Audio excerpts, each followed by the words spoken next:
con permiso, hay un chico ahora mismo que acaba de hacer un comentario que dice: yo mezclo volumen moderado. Creo que eso es una de las principales cosas que habría que hacer para reducir esa fatiga auditiva. Sebastián Palomino, compañero de Factor Club. Reducir el volumen, porque tendemos Gracias.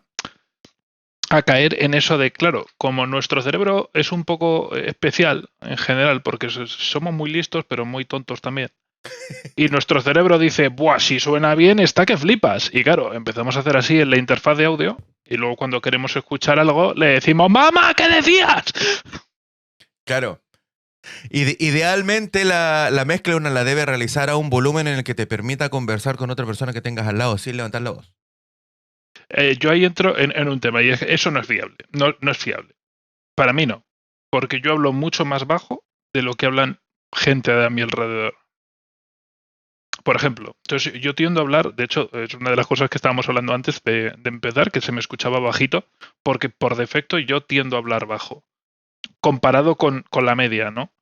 Entonces, no sé, yo personalmente siempre tiendo a mezclar a volúmenes bajos, siempre, pero también es que ahí entra qué equipo tienes y tal, y cómo reacciona con ciertos volúmenes, porque no siempre la curva de respuesta es la misma a todos los niveles de presión. Bueno, ya entramos en tecnicismos más Claro, elaborados. uno la toma de decisiones la va haciendo a volumen moderado, pero hay momentos en que uno necesita subir harto el volumen para ver qué es lo que está pasando.